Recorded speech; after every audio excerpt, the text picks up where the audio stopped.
Thank you, Honorable Chairman, sir. I am glad that Professor Senaji has come up with a resolution asking for certain requests to the government, but in the process, he has shown what post-independent educational institutions have given to this country. He is one of them.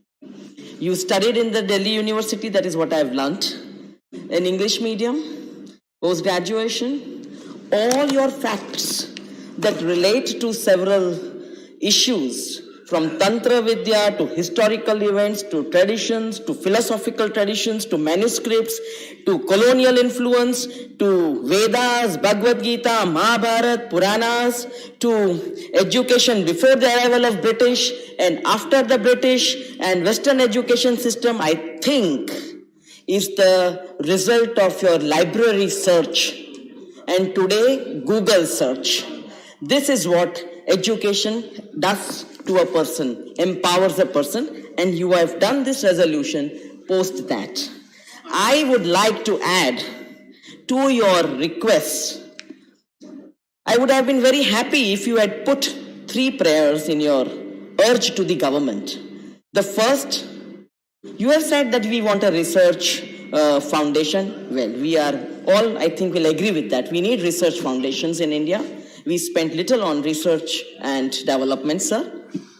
You have also asked for opportunities to be given to people, students at the district level, so that they come with traditional knowledge and so many other things. And in the last, you have mentioned that there should be an organized effort in the country for the attainment of Swaraj, of ideas, self-rule of ideas. I think this one request itself requires, I think, 7 days of debate. Self-rule given by Mahatma Gandhi, and to be understood in the context of the Swaraj given by the Mahatma to the country as well as to the world. So I think it would be 5 minutes for me would be very, very less in it in order to even touch the topic. But I think he forgot 3 main prayers in all this, or requests. He should have said, this house urges upon the government to provide access to education to the children of this country. Access, I think you have forgotten to mention in your resolution. To provide infrastructure, both physical and digital, because we are talking of online classes, we are talking of a pandemic, we are talking of a post-pandemic situation, and we are talking about children who have not been able to go physically to the school. Where schools are not there, children are waiting for the schools to come, and whether there are schools and they are shut, children are waiting for mobile telephony and digital infrastructure. So I think that is not here.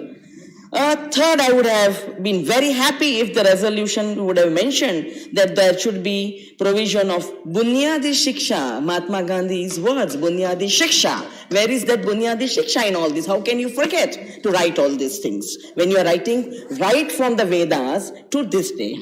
And then I think we are in an age where we talk about women empowerment, we talk of the girl child, we talk about laws we have brought in this house which empower women, whether within the domestic sphere, within the public spaces, or at workplaces, because we want our women to study and go to work, whether in government or unorganized sector, or organized sector, or private corporations, but we have not been able to provide safety and security. So that also law we have brought. But how do we provide safety and security to our girl children who want to go to school? I think these 4 points were missing in the resolution, in the prayer submissions. I think he should have added that. Now coming to whatever he has said, all this is already there, sir. The length and breadth of this country, if you have visited educational institutions, you will find libraries that are equipped with this knowledge. World over, renowned universities have huge sections on India. People have come to India, they have written about India, some people have criticized, but all that is in the framework of education, and that is where you find that there is healthy criticism also, and there are points which India should have done, India should not have done, India should have lived like this, India should not have lived like this. Sir, when we talk about colonial times, Well, the times were different. I've heard philosophers' names being mentioned here, Antonio Gramsci, but then we have to look at that period when Antonio Gramsci wrote that, when he wrote about that hegemony. Are we today talking about cultural hegemony here? We are a democratic country. Today we are talking about a country which is one of the largest democracies in the world. Sir, we are faced with different kind of a hegemony, which I may not go because that is not the subject matter of this resolution. But I'm very happy that Rakesh Sinha ji has come up with this resolution, that by opening the doors of our minds so that we can think on these issues, that even if I back this resolution and all this is prayed for is granted, how do we bring our children in the mainstream of education? Where is the infrastructure? Where are the schools? Where are the libraries? Where does a child go? If somebody is listening to me today, that person is not reading the newspaper or reading the Rajya Sabha debates.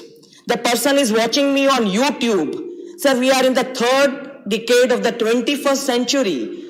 Rakesh Sinha ji, we are in a digital world. You said that Google search karo, aapko 1000 kitabein mil jayegi. So that is the era we are living in. So why can't we think in that progressive direction? You cannot do away with history. You cannot forget history. But then history is nostalgic. You can't live in nostalgia forever. You have to live in reality. So what does reality say? Reality says that yes, if you fall down today and something happens, you need to call a doctor. You don't call a traditional person who has traditional knowledge. You don't wait for 3 days for that person to come with that. You need instant relief. Sir, I am aware that history has to be a part of one's culture. History has to be a part of one's country. But you have to learn lessons from history. We need to equip our children, our students, our people to know where we have come from the time we were there in history. India is rich in culture. So I myself, when I was a student, I also got the benefit of lovely education. I had Gujarati, Hindi, English, and I had opted for Sanskrit. I was given a choice of these subjects. Where is the choice given today? You have some 15 subjects, but how do you give that choice? You need to go to a school. So, sir, I would like to bring 3 main points in my submission here before my colleagues. Sir, 1, when we talk about India, we should not forget that 200 years of colonial rule. We fought, we got our freedom, and what did the visionary Jawaharlal Nehru ji said for education? That reasoning and rationality are the basis of all learning. Learning shapes and it plays the role in shaping India's education sector. And that is why, not restricted to only academia, but to economic ambitions and social contributions, your contribution to society. It was his vision for the youth of the country. And that is why we had IITs, IIMs and AIIMS, AIMS.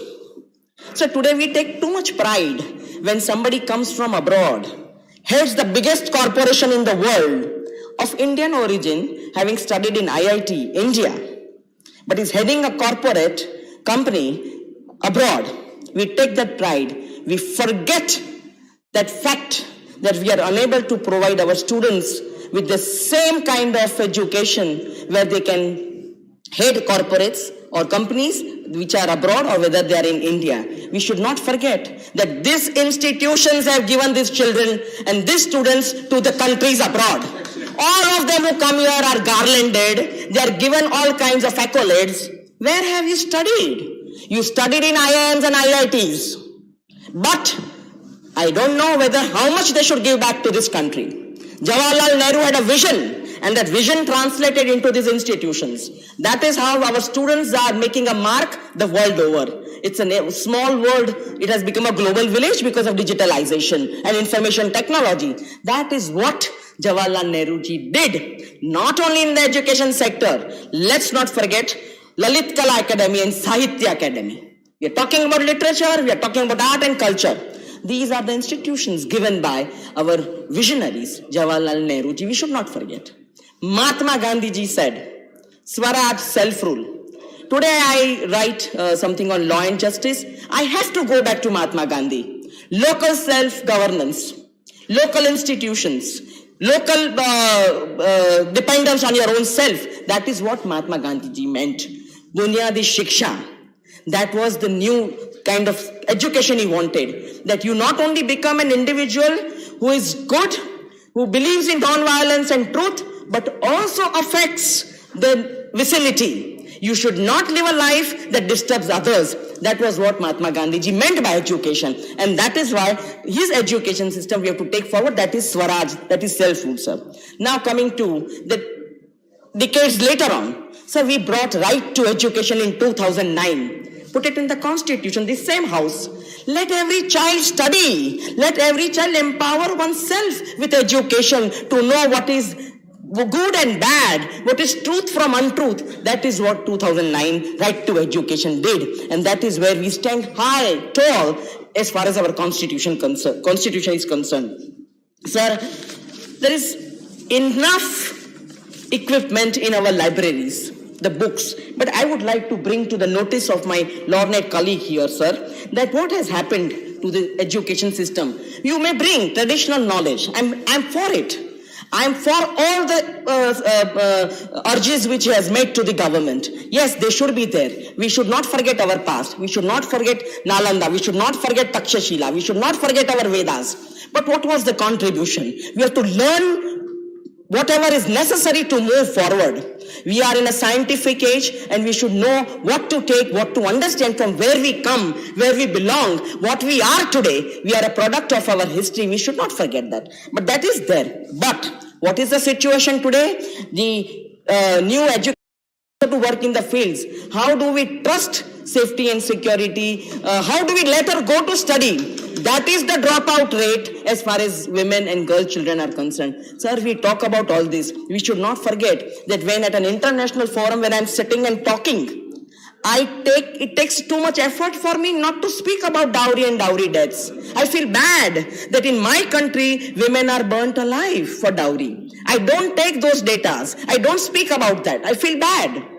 These are the issues, sir, when education comes in the mainstream. If you empower your children with education, they have access to the education, they will know what is this. These things were not there before in our history. When they will read our history, they will say, no, it was not there. How did it creep in? What made it creep in our system? Why did these things come which are not civilized, they're violent? How did they creep in our system? That is what education does. And if that education is so enlightening, what is the government doing? Why is it not giving priority to this instead of giving priority to several other things? And that is what I think this resolution is missing. That provide access.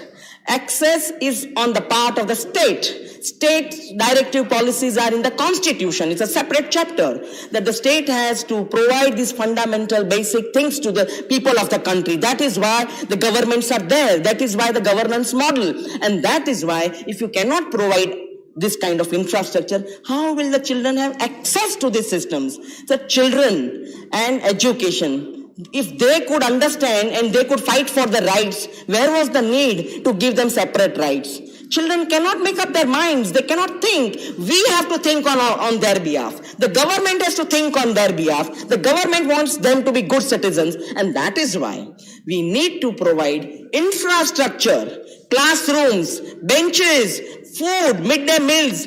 That these are the books you will need. This is the school bag you will need. So this is access to education. All this can be a part of the library. If I can get a data from the government on the libraries that are existing in our schools, I'll be obliged. So many schools don't have libraries. Forget about books. We are fortunate that we can access a parliament library. We can go to some big universities. He can go to Delhi University and get access to the libraries. What about the children who want to find out? Do they use WhatsApp and YouTubes to find out all that is not required for education? So this is the reason why our children are not able to get the education which is required. moral science, civic sense, fundamental rights, their duties, what is their work, what is their behavior towards society, how society behaves with them. Sir, this is education. And even after all this traditional knowledge, if all these Vedas, everything, children will have access to them provided you give them to them. Let them read and let them decide how much is important to them, how much is valuable to them, what is the value of this education, and how will it take them forward. We are talking of going on the mass. We are talking about the countries coming together, but we are not able to do this at the local level. So that was the last point I wanted to make. And one more point, sir, when we are talking about making our children the citizens, I think one thing which I have read quite a few Sanskrit scripts. I have also read Buddha and the Light of Asia by Jairamji. And I have seen several other books. I have read all these philosophers that have been named. But when it comes to bringing practicality to this, to bringing it in the practical day-to-day lives, the governance models, the public service arena, where we are there, we parliamentarians are there, other public figures are there, administrative people are there. So where do we translate it into action? How do we translate? It's very good to talk about the Roman Empire and something that happened in the 18th century, something that happened in the 19th century. But what is happening in the 21st century? Are we not feeling ashamed at what is happening to our children, to our girl children? They are feeling unsafe. The parents are feeling unsafe going out.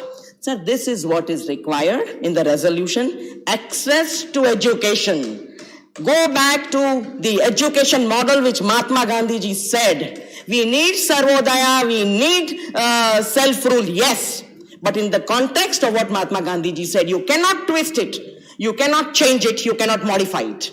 That is what should be done. I will definitely be very glad if Rakesh Sinha ji comes with a resolution where he brings this kind of urging to the government. I would definitely support him on such a resolution. Thank you so much. Thank you. Shri Prakash Javadekar ji. Practical things. सभापति हम 5 बजे time बता. Sir, it's a topic which everyone has taken very utmost interest, and I suggest that if we can discuss it.